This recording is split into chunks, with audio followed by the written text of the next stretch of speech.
Olá pessoal, começando aqui uma aula, mais uma aula de física. Nessa aula a gente vai trabalhar com o conteúdo ótica, tá? Então a gente vai fazer uma introdução, vamos falar um pouquinho dos conceitos principais da ótica geométrica e vamos falar um pouquinho sobre reflexão da luz, né? Quando a gente escuta esse termo ótica, né, a gente pensa logo, né, nessas óticas que vendem óculos, né? A gente pensa logo em óculos, na realidade, né? Será que tem a ver, professor, isso, né? Tem a ver um pouquinho, né? Tem alguma área da ótica, né, que explica um pouquinho a visão, tá certo? Mas esse fenômeno da ótica, né? A ótica ela estuda fenômenos que são mais extensivos, né? Que explicam outras situações do nosso dia a dia, não só a questão da visão humana, tá? Então a ótica é a divisão da física e vai estudar os fenômenos relacionados com a luz, né? Aí, professor, onde é que isso aqui é a luz? O que é que tem a luz a ver com a visão? Tá? A luz tem tudo a ver com a visão, galera. A luz é que permite que a gente veja, né, os objetos, né? Então tudo que a gente observa, que a gente vê, né, só visualizamos porque existe luz, né? Se tiver um ambiente bem escuro, você não vai ver nada, escuro mesmo, sem nenhuma brechinha de luz no meio, então visualização sua é zero. Porque a luz é que vai fazer isso, a luz é que vai incidir sobre o seu olho, né? E lá vai formar a imagem dos objetos. Mas antigamente acreditava-se que os nossos olhos emitiam luz, tá? Aí permitia que a gente visse as imagens, né? E também como eles, os olhos, né, também poderiam receber os raios de luz. Mas a gente sabe que hoje os nossos olhos só fazem isso, só fazem receber. Eles não emitem. Né? Pode até ter nos filmes, mas não. Ali é só ficção mesmo. E também ao longo dos anos, né, os cientistas estudaram o comportamento da luz, né, e alguns defendiam, né, que a luz era constituída por partículas, entre eles Newton, Galileu Galilei, René Descartes, entre outros. Né. Já outros acreditavam em outra teoria, eles defendiam que a luz era uma onda, né, era um fenômeno ondulatório, como Euler, Huygens, Young, entre outros. Tá? A gente vai ver que daqui a pouco que essas duas, né, teorias são válidas hoje, tá? E a ótica ela foi dividida em ótica geométrica, que estuda os fenômenos relacionados à propagação da luz. Então a gente vai usar o que? Muita geometria, né? Ó, através da geometria dos raios luminosos, sem procurar a justificativa do traçado. Então normalmente vai aparecer um desenhozinho mesmo, mostrando como a luz se propaga, né? Aí lá no desenho eu não vou justificar não, porque o traçado deu desse jeito, sabe? Não tem essa justificativa. E nós temos a ótica física que ela vai precisar de uma teoria mais avançada de que da natureza ondulatória da luz, tá certo? Então a ótica física ela precisa, né, desse estudo das ondas. Definição de luz. A luz ela tem um comportamento duplo, né? A gente pode até dizer que a luz é uma espécie de radiação, né? Pode sim, posso. Tem alguns livros que dizem que a luz é uma radiação que sensibiliza nossos olhos, né, e permite a gente ver os objetos. Tá correto? Tá. Tá. Não deixe de estar errado. Mas também a gente tem outros conceitos, tá? Ela pode se comportar de duas maneiras diferentes. Tá certo? A luz ela pode se comportar como partícula quando? Quando ela é uma partícula. Quando ela é emitida ou absorvida pelos átomos, então ela se comporta como se fosse composta de partículas ou pacote de energia que a gente chama de fóton, né? Então quando foi emitido um fóton, né, vai ter o tal do efeito fotoelétrico, né? Esse efeito aqui foi descoberto por Einstein, né? Foi até ele ganhou um prêmio Nobel por isso, tá certo? Então ele fez esse experimento bombardeando uma chapa, né, com uma fonte de luz. E ele observou que arrancavam elétrons aqui, ó. Então isso, né, comprovou ó, que a luz que bateu aqui, ó, ela era composta porque ela arrancou, né? Se ela arrancou foi a própria luz que refletiu aqui, ó. Então ela é composta de, então ela liberou, né? Ela, quando refletiu a luz aqui, ela liberou os elétrons dela mesmo, né? Da luz, ó, tá certo? Foram partículas liberadas dela. Então ele comprovou essa questão aí, ó. Como eu falei antes, foi defendida por Newton, né, Galileu, Descartes, entre outros. O segundo forma de comportamento é onda. A luz se comporta quando ela se propaga, né? A gente sabe que a onda se propaga levando energia e não leva matéria, tá? E o seu comportamento é como se fosse de uma onda eletromagnética, ó, que caminha com essa velocidadezinha aqui, que nós chamamos de velocidade da luz, ó, 300 milhões de metros por segundo. As ondas eletromagnéticas, elas são bem variadas. Nós temos as ondas de rádio, né, que permitem o funcionamento dos aparelhos celulares, né, usado muito nas comunicações mesmo, né, na TV. Nós temos as micro-ondas, né, daquele aparelhozinho que a gente aquece os alimentos, né, os infravermelhos. Temos também a luz visível. Nós temos as ondas ultravioletas, né, aquela ondinha que vem do solar, que pode causar câncer, né, também ela vem, né, é uma onda eletromagnética. Tem os raios X, raios gama, tem vários, tá? Isso aqui ele vai ser mais detalhado, né, quando for lá para a ótica física, ok? O que muda isso aqui para cada tipo de onda, ela vai ter uma frequência e um comprimento de onda diferente. Conceitos básicos, né? Então, para entender bem, a gente tem que a questão da ótica, a gente tem que ter esses conceitos em mente. Ó. O que é uma fonte de luz? São corpos que emitem luz. Nós vamos ter dois tipos de fonte: a primária, ou também a gente chama de corpo luminoso, é aquela que tem a sua luz própria, né? Então ela vai emitir a sua própria luz. Nós temos como exemplo o Sol, né? Ó, emite a luz dele mesmo. Uma lâmpada acesa, ela está emitindo a sua própria radiação, né, a sua própria luz. Nós temos as fontes secundárias, que a gente também chama corpo iluminado. É aquele que emite a luz que é recebida de outro corpo. Tá? Ou seja, ele não tem luz própria, ele vai só emitir, né? Bate nele, reflete, aí ele emite dessa maneira. Como, por exemplo, um dado, né? Aqui, ó. O dado aqui, ó, ele vai ser iluminado por essa lanterna. Tá? Aí ele vai refletir, né, emitir, né, essa luz que veio dessa fonte, então ele é considerado uma fonte secundária. Nós, seres humanos, né, nós também somos uma fonte secundária. Tá? As pessoas às vezes dizem que eu sou uma pessoa iluminada, né? Tá? Mas eu não tenho minha luz própria, né? Tá? Eu brilho, né? A galera diz que eu brilho muito, né? Minha luz é muito forte, né? Mas aí não existe isso, isso aí é só ficção, né? Ninguém tem luz própria, não. Nós não. O Sol, a gente já falou, né? Já o caso da Lua, por que a gente vê a Lua bem iluminadazinha lá à noite, né?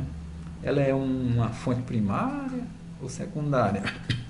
Na realidade, pessoal, a Lua, ela é uma fonte de luz secundária, né? A gente vê ela iluminada ali porque ela está emitindo a luz do Sol que bate nela. Outro conceito de fonte de luz é com relação ao tamanho delas. Elas podem ser pontual ou extensa. Pontual é quando ela é bem pequenininha, né, em relação à situação que você está estudando. Então ela vai ser tão pequena que a gente considera que é um pontinho, né? Então pontual vem de ponto. Como por exemplo uma vela, né, acesa. Então a velinha na chama, né, ela ali vai liberar a luz, né? Então ali é aquela fontezinha, como ela é muito pequenininha, né? Então a gente vai dizer que ela é uma fonte pontual. Do mesmo jeito as estrelas lá no céu, a gente vê como ela é muito pequena, né? Aquele pontinho lá no céu, então é uma fonte pontual. Fonte extensa, né? Quando ela tem a dimensão muito grande, então elas não podem ser desprezadas, né? Então eu posso...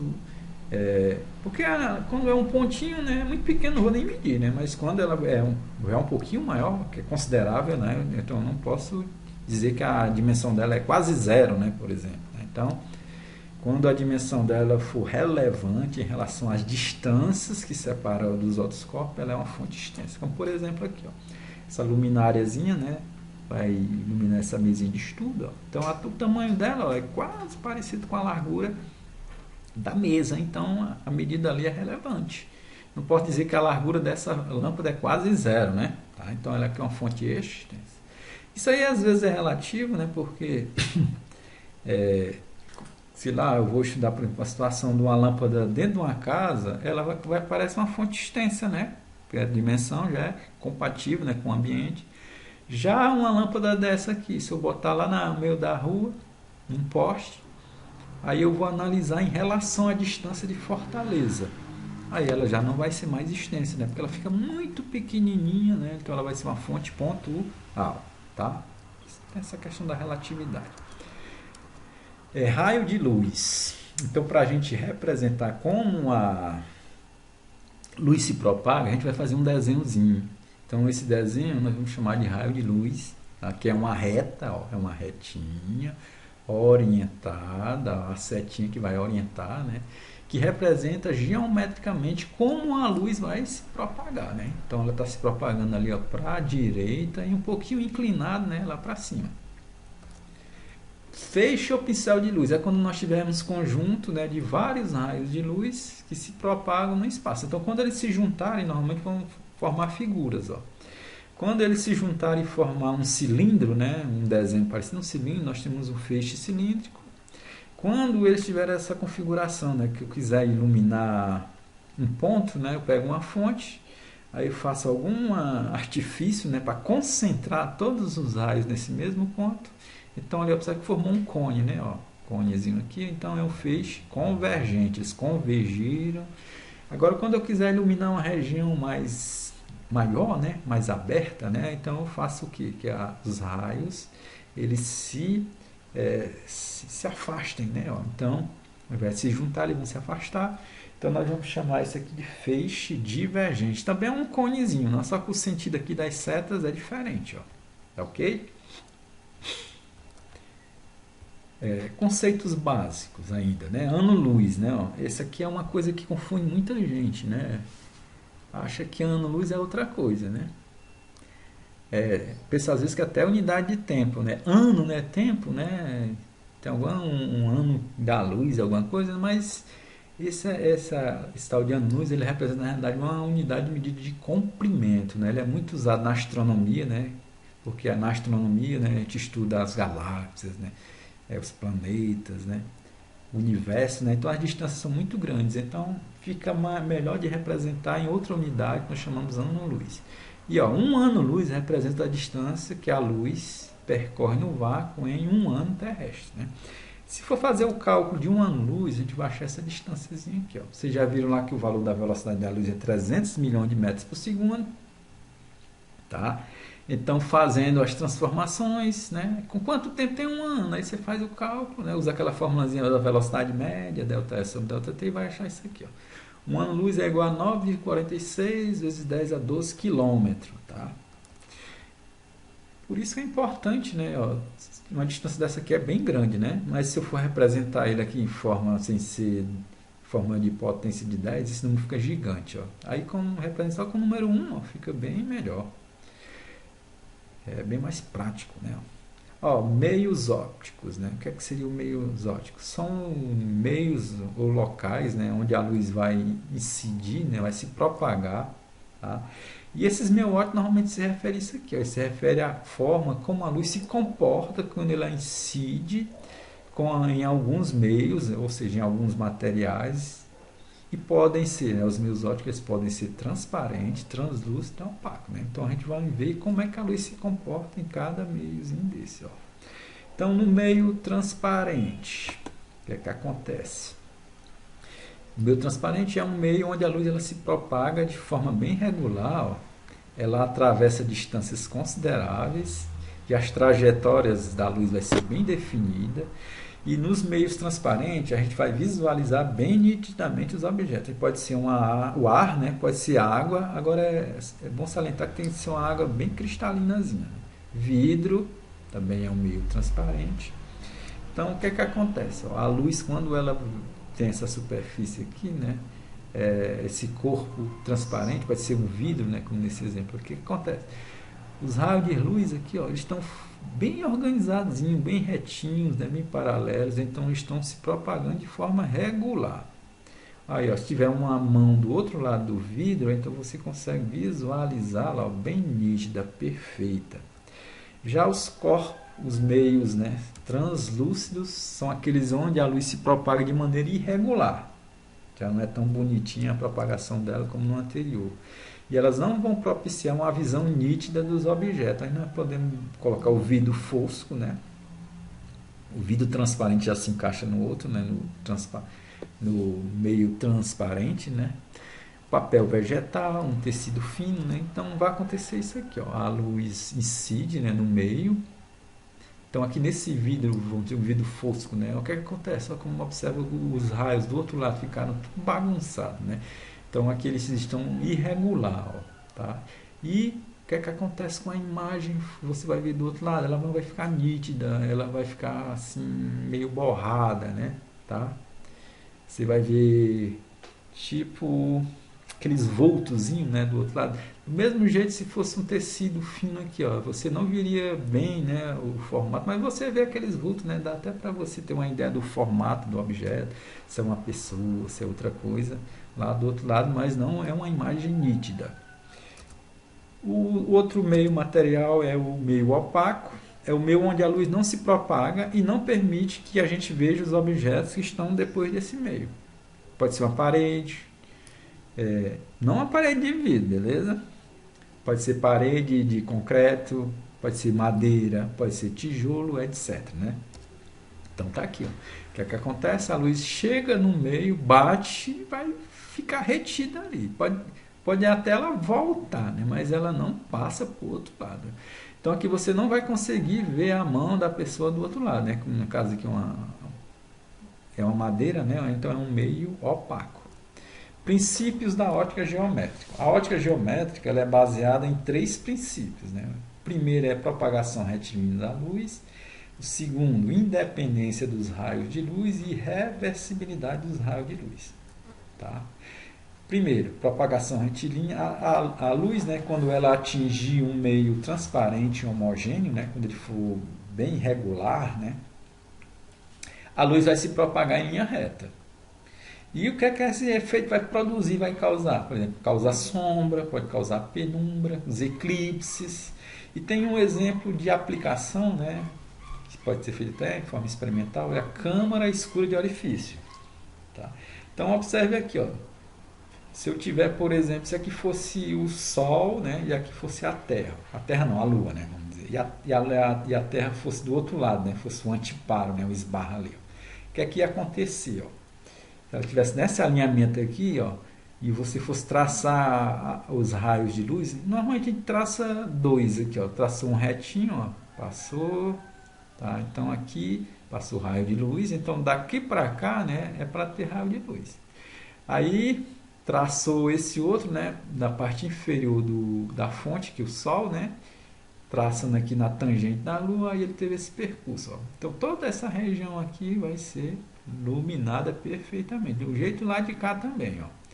Então essas regiões aqui, ó, essa regiãozinha que nós chamamos de penumbra, por quê? Ainda está pegando um pouquinho de luz. De onde, ó? Daqui, ó, de alguma dessas partes, ó. Essa partezinha aqui, daqui para cá, ainda pega um pouquinho de luz nessa região, mas não pega totalmente, tá? Já essa regiãozinha bem no meio, que é a sombra mesmo, lá não pega nenhuma luz, né? Então, se tivermos um eclipse total da Terra, né? O que é que vai acontecer? Ela vai ficar totalmente escura, tá ok? E nesse caso aqui, ó, é um eclipse parcial, né? Ó, vai ficar um pouco, não tão escurão, né? Vai ficar um escuro pequenininho, né? Por isso nós chamamos de penumbra, né? Tá? Agora a câmara escura de orifício, né? Ela ajuda até a gente entender um pouquinho o funcionamento das máquinas fotográficas, né? Hoje já são digitais, né? Mas o princípio é o mesmo, né? A câmara de escura de orifício ela é uma caixa, tá? Ela vai ter paredes fechadas e as paredes são opacas, né? Elas não vão deixar a luz se propagar por elas. Normalmente a galera pinta até de cor escura. Ela tem um pequeno orifício em uma das faces, tá ok? Assim, ó, tá aqui, ó, caixinha totalmente fechada. Acho que aqui a gente abriu esse lado, né, pra gente ver como é que se comporta ela, tá? Aí tem um pequeno orifício nessa face. O que é que acontece basicamente? Ó, você bota um objeto na frente dela, da câmera. Então a luz proveniente desse objeto, ela passa pelo orifício, ó. Então a gente traça aqui os raios, né? A gente pode pegar os limitantes, só para ter uma ideia. Traçando aquilo pela parte de cima lá da chama, ó, ela vai atingir o furo e ela vai ser projetada lá no finalzinho. Então lá no finalzinho, ó, projetamos o que? A parte de cima da chama, né? Ó. Aí aqui embaixo, ó, esse raio de luz vai projetar lá na parede da câmara o que? A parte de baixo da vela. Então se fosse representar todos os raios, como é que ficaria o desenhozinho aqui? O desenhozinho da vela. Observe que aqui ficou menor, não foi? Ó, tá? Então a luz passa de um orifício proveniente de um objeto, passa pelo orifício e forma na parte oposta uma imagem, né, do objeto invertida. Sempre vai ser invertida? Sempre, tá certo? Isso aqui também, galera, funciona com o nosso olho, ó. A imagem que se forma no nosso olho é desse jeitinho, ó. Ela vem e fica invertida lá. Mas eu não vejo invertida as coisas não, mas é porque o nosso cérebro corrige, tá certo? Aí aqui, ó, se eu quiser fazer cálculos, né, para saber como é que fica os tamanhos das coisas, a gente usa essa fórmulazinha aqui, ó. Você faz a tal da proporção, a proporção da imagem para o tamanho do objeto, ó, é igual a proporção de quem? Ó, da distância da câmara, ó, a espessura dela, que é o D, dividido pela distância, ó, do objeto até a câmara, né, até a face aqui da câmara. Tá? Por exemplo, se eu quiser que essa imagem fique maior, o que é que nós vamos fazer? Nós vamos aproximar mais, ó, o objeto da câmera. Aproxima que eu diminua a letra P, ó, porque está dividindo. Ó. Quando eu divido por um número menor, esse resultado fica maior. Tá certo? Então, observe que quando a gente bate uma foto, uma selfie, né, bem pertinho, o nosso rosto fica maior. Vai afastando, você observa que o nosso rosto fica pequeno. Exatamente por este detalhezinho aqui, tá ok? Vamos lá. O outro princípio da ótica é a independência dos raios de luz. Então, os raios de luz eles podem se cruzar sem que um interfira na trajetória do outro. Ou seja, se fosse dois objetos sólidos aqui, ó, esse encontrasse com esse outro, eles não passariam, né? Não atravessariam. Mas no caso, quando é a luz, ó, ela continua a se propagar como se esse outro aqui não existisse, tá ok? Então, esse é o princípio da independência. Ninguém atrapalha ninguém. Agora nós temos um detalhe, ó. Se eu tivesse as duas fontes de energia de luz aqui, né, nesse ponto onde elas se cruzam, né, nós vamos ter um aumento da intensidade da luz em relação à que é gerada por cada um. Ó. Então aqui eu vou ter uma iluminação maior bem no cruzamento delas, tá certo? Às vezes a galera faz um show, né? Aí lá quer que o local do cantor só ele fique bem iluminado, faz exatamente isso. Ó. Ele projeta lá vários raios de luz e concentra só num ponto. Ó. Então ali vai ficar bem iluminado, né? Ou seja, aumentou a intensidade. Reversibilidade dos raios de luz. Ó. Isso aqui está relacionado com o caminho. Né? A luz ela pode ter um caminho de ida e voltar pelo mesmo caminho sem problema nenhum. Ó. Um raio de luz pode voltar pelo mesmo caminho de onde veio. Isso aqui permite que a gente veja, né, o carro, né, tem um espelho, então a gente pode visualizar lá quem está no banco do passageiro, ou os carros que estão lá na parte de trás do carro, né, exatamente por isso. Ó, um raio de luz que veio aqui da pessoa, ó, do passageiro, incidiu no motorista, mas pode ter um raio que vem do motorista e incide no passageiro. Ou seja, as duas pessoas aqui vão conseguir se visualizar por causa desse princípio.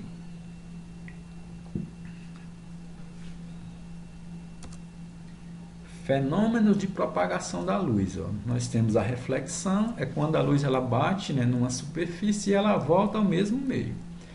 Esses fenômenos normalmente ocorrem em espelhos, né, que são os principais, ou uma superfície bem polida, né, bem lisinha, né, ó, assim, ó. Tem uma fonte de luz aqui, essa lanterna emitiu luz, bateu lá na superfície e voltou para o mesmo lado, né? Ó. Ela não ultrapassou para o outro lado e nem ficou aqui retida, né? Tá certo? Então isso chama-se reflexão. Isso aqui ajuda a explicar o funcionamento das imagens nos espelhos, etc. Né? Vamos ver mais na frente. Refração é quando a luz ela incide em um meio, né? Ela atinge um meio, só que ela vai passar, ela atravessa e ela continua a se propagar lá do outro meio, só que ela vai sofrer um desvio. Isso aqui normalmente provoca umas coisas que nós chamamos de ilusão de ótica. Tá certo? Vou já dar um exemplo. Então ocorre quando a superfície que separa dois meios é uma superfície transparente. Pode acontecer com a água, o vidro, etc. Ó, aqui, ó. Digamos aqui que essa luz incidiu sobre essa superfície. Vamos dizer que era um vidro, né? Então ela sofreu esse desviozinho aqui. Ó. Ela não continuou na mesma trajetória que ela vinha, ela desviou. Isso aqui, por exemplo, na água, digamos que tem um objeto que está lá no fundo da piscina. Aí você quer pegar esse objeto, aí você visualiza ele, aí quando você vai pegar, aí você pensa que pegou o objeto lá, mas não conseguiu, não. Isso, mas ele está um pouquinho mais embaixo, tá certo? Por causa exatamente dessa ilusão de ótica que é formada pelo desvio da luz. A gente pensa que ele está mais em cima, mas na verdade ele está um pouquinho mais abaixo. Ele vai dar essa impressão, né? Essa ilusão aí. Tem um fenômeno de refração, né? Que é chamado dispersão da luz, né? Que é o fenômeno que a gente observa, né? A separação das cores, né? Que vem da luz branca, tá certo? Que é o arco-íris, por exemplo. Isso vai acontecer quando, ó, você pegar um objeto chamado prisma e passar e jogar a luz sobre ele. Agora tem um ângulozinho correto, tá? Então, quando o ângulo for o ângulo correto, ele vai fazer isso, vai fazer essa separação da luz nessas cores, né? Lá no arco-íris, né, não usa o prisma, mas o arco-íris nós só observamos quando tem sol, né, e quando tem um pouquinho de chuva, né? As bolinhas da água vai fazer com que tenha essa dispersão aqui, ó. Absorção é quando a luz ela atinge uma superfície e ela nem vai ser refletida, né? Ela nem volta e nem passa, ela vai ficar retida lá. Então a luz vai ficar toda retida. Isso ocorre muito nos corpos mais escuros, né? Vamos citar aqui os corpos negros, que são os principais, tá? Então a luz incidiu aqui, ó, ela nem refletiu e nem passou direto, então ela ficou retida aqui. Normalmente isso aqui vai esquentar, ele vai aquecer, ó, as superfícies, principalmente esquenta mais as superfícies escuras. A cor de um objeto, ó. A gente já sabe, né? Acho que todo mundo já viu falar sobre isso, que a luz branca ela é formada por todas as cores, né? E a gente pode destacar algumas delas que a gente vê muito no arco-íris, o vermelho, laranja, amarelo, verde, azul, anil e violeta, né? Tá?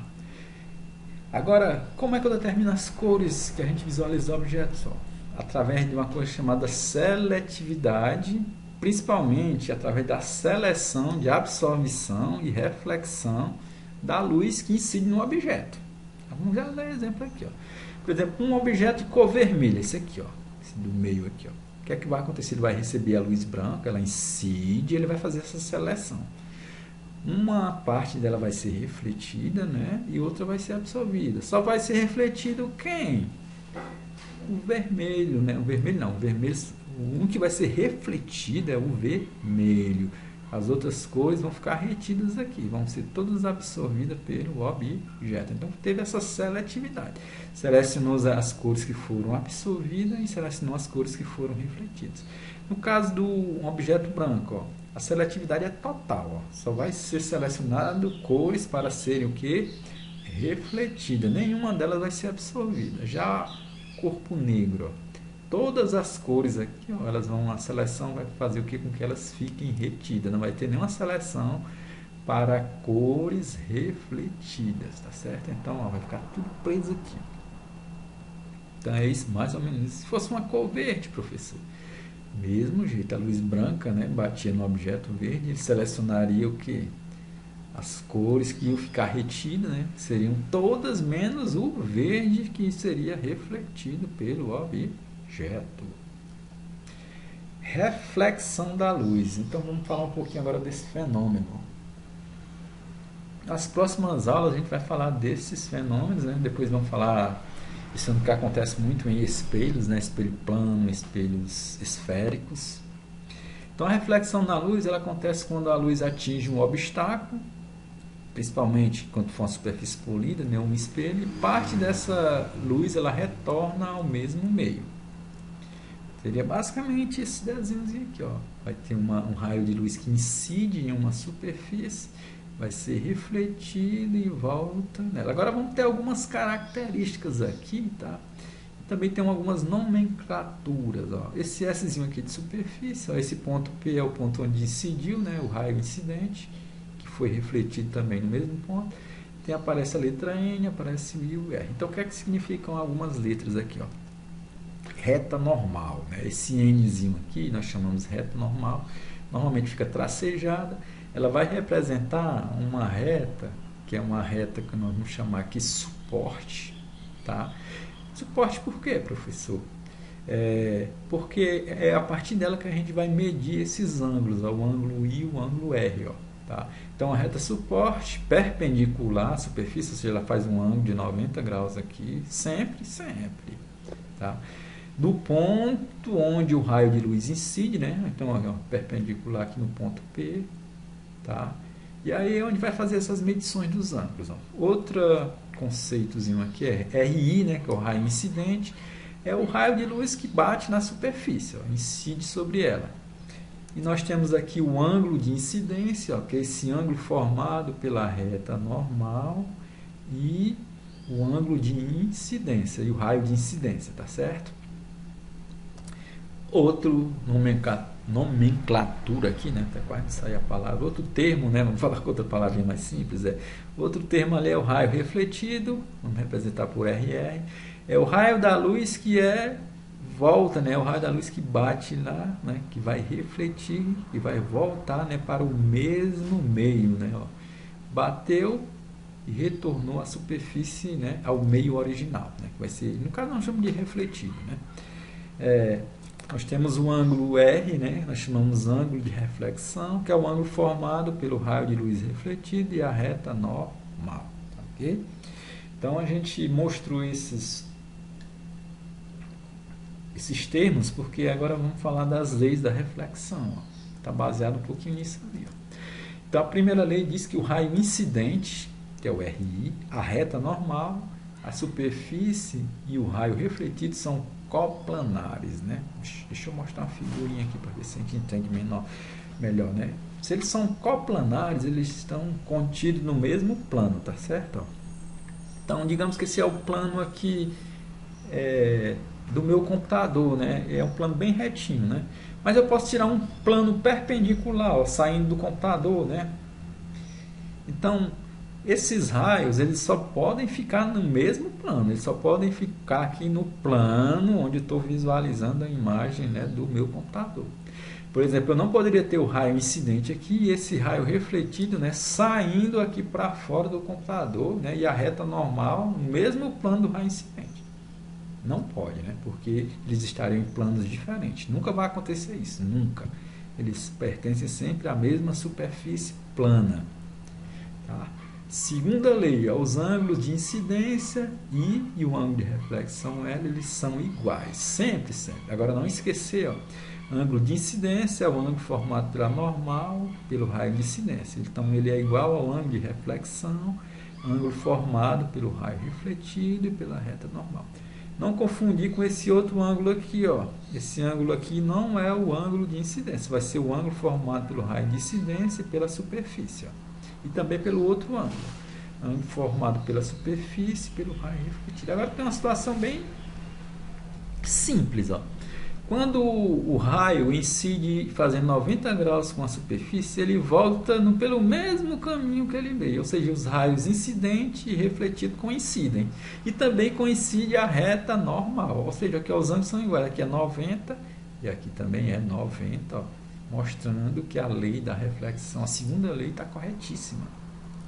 Exercício, agora vamos para uns exemplos para a gente fechar aqui. Ó. Um raio de luz incide em um ângulo de 25 graus em relação à superfície refletora, sofrendo assim uma reflexão regular. O ângulo de reflexão desse raio de luz é igual a quanto? Né? Então vamos lá, ele quer o ângulo de reflexão, tá ok? Vamos dar uma olhada aqui na segunda lei, diz que os ângulos de incidência e o ângulo de reflexão são iguais, né? E aí, ó, a gente lembra aqui, ó, o ângulo de incidência do raio incidente com a normal. E o ângulo de reflexão é do raio refletido com a retinha normal. Mas aqui ele disse que a luz incide em um ângulo de 25 graus em relação à superfície refletora. Então esse ângulo, galera, é esse, ó.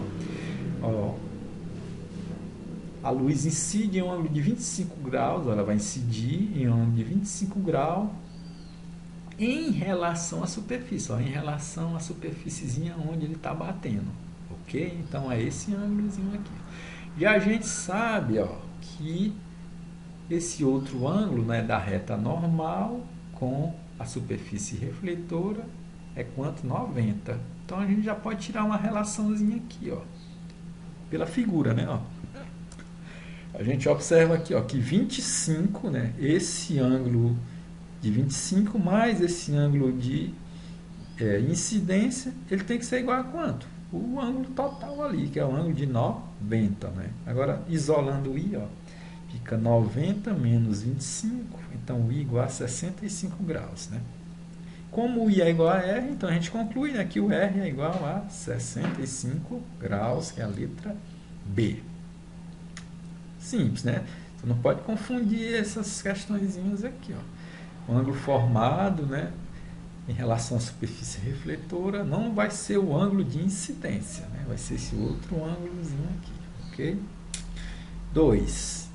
Para que ocorra a reflexão regular da luz, é necessário que os raios de luz incidente e refletido estejam contidos em planos distintos. Falso, né? Primeira lei da reflexão diz exatamente o contrário. Os raios incidentes, normal, a reta normal, e o raio refletido, eles são coplanares. Eles têm que estar no mesmo plano e não em planos distintos. B. O raio de luz incidente e refletido devem formar ângulos diferentes com relação ao normal. Falso, né? Eles devem formar exatamente ângulos iguais, né? O item C. Os raios de luz incidente e refletidos estejam contidos no mesmo plano. Né? Primeira lei diz exatamente isso. E o item D ali, ó, os raios de luz incidente e refletidos sejam igualmente polarizados, né?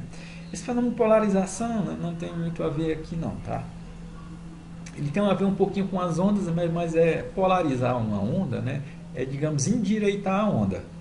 Se a onda vem toda bagunçada, sei lá, vem uma onda na perpendicular da outra, então a polarização ela ajeita, né? Deixa ela do jeito que eu quero, que ela fique só retinha, né? Só horizontal. Então, polarizar seria isso, ajeitar todos e deixar os dois todos no mesmo sentido que você deseja.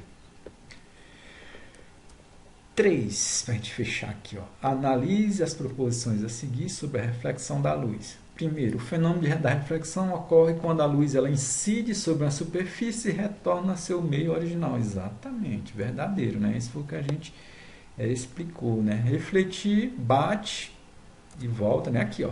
Luz incide numa superfície e ela retorna, né, ao mesmo meio, né? Ela nem atravessa o meio, né, para o outro lado, e ela nem fica retida, ela retorna. 2.